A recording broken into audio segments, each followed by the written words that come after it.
Olá, meu nome é Priscila, essa é a intérprete Williane e a videoaula é sobre números reais. Você se lembra dos conjuntos numéricos que já estudou?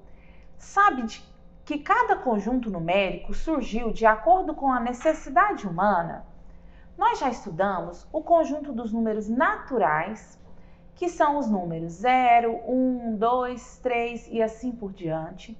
O conjunto dos números inteiros, que tem todos os elementos dos números naturais, mais os números negativos. O conjunto dos números racionais, que são todos os números que podem ser escritos na forma de fração, onde A e B são pertencentes aos inteiros e B é diferente de zero. E esses conjuntos, um está englobando o outro. Então, dentro dos números inteiros, eu tenho o conjunto dos números naturais. Dentro do conjunto dos números racionais, eu tenho os inteiros e também os naturais. Os números decimais com finitas ordens decimais ou extensão finita fazem parte do conjunto dos números racionais. Então, por exemplo, o número 3 décimos, que pode ser representado tanto na forma decimal, mas também na forma de fração, é número racional.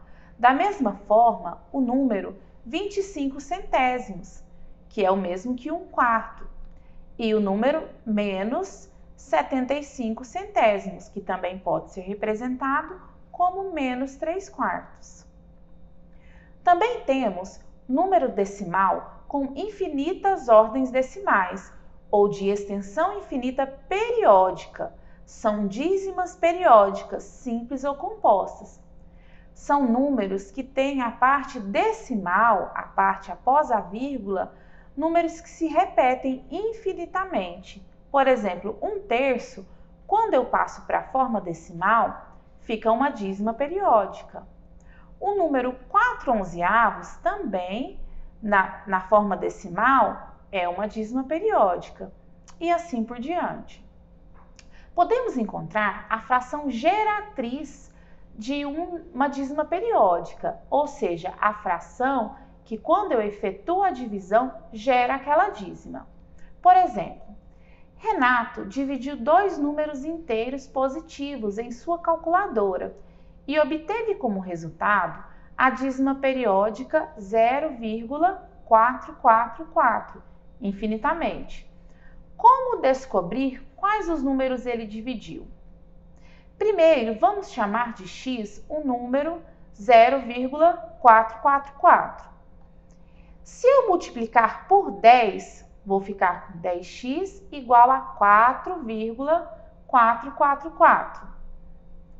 Então, diminuindo as duas partes que eu tive, 10x menos x e 4,44 menos 0,44, vou ficar com 10x menos x, 9x.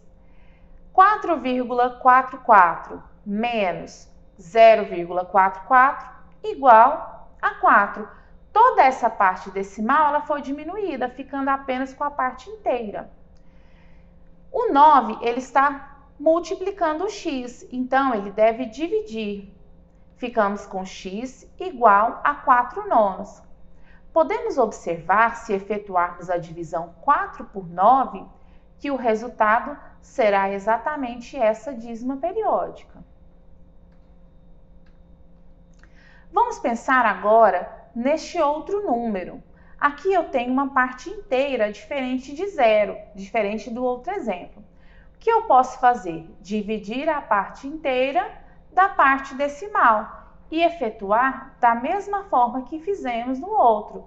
Chamamos de x, multiplicamos por 10 para ter a parte inteira, diminuindo os dois, vamos ficar com 10x menos x igual a 9x, e este número menos esse igual a 5. O 9 vai dividir, então x igual a 5/9. Porém, essa é a fração geratriz deste número e eu quero o 1,55. Então, eu tenho agora que resolver uma adição entre eles.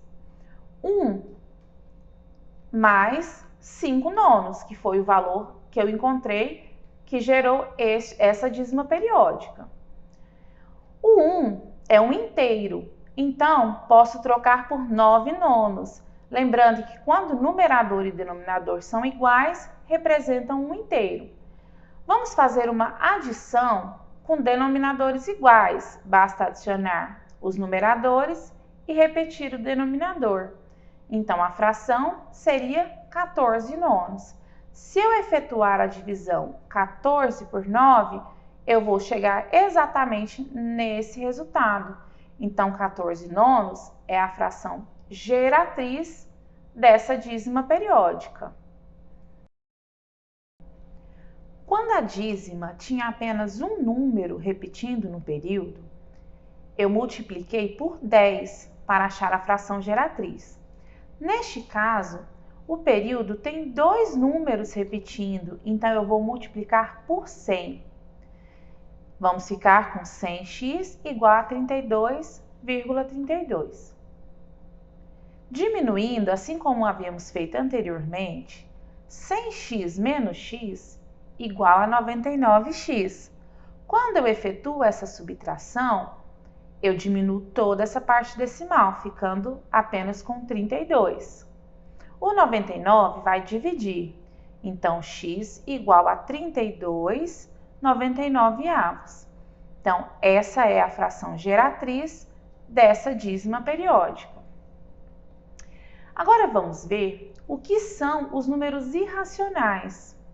Nós vimos que os números racionais englobam também as dízimas periódicas. E quando tivermos números onde a parte decimal é infinita e não periódica, chamamos esses números de números irracionais. Por exemplo, raiz quadrada de 2. Observe que não há uma repetição na parte decimal. Ela é não periódica e infinita. Da mesma forma, raiz de 3. Este outro número também é um exemplo de número irracional. E o número π também é um número irracional. E o que são os números irracionais? Diferente das dízimas periódicas, que a parte decimal é infinita, porém tem uma repetição, os números irracionais são números cuja dízima é infinita e não periódica. Por exemplo, o número raiz quadrada de 2. A parte decimal dele é infinita, mas não tem repetição. O mesmo acontece com o número raiz de 3, com este outro número e também com o valor de π. A parte decimal é infinita e não se repete. Juntando o conjunto dos números racionais com o conjunto dos números irracionais, temos o conjunto dos números reais. Então, primeiro estudamos o conjunto dos números naturais, depois dos números inteiros, e os naturais estão dentro dos números inteiros. Depois estudamos o conjunto dos números racionais, que englobam esses outros dois, e os números irracionais. Juntando todos esses conjuntos, temos os números reais. Pessoal, essa foi a videoaula de hoje. Acessem o portal Conexão Escola, façam a atividade proposta, testem os conhecimentos e até mais!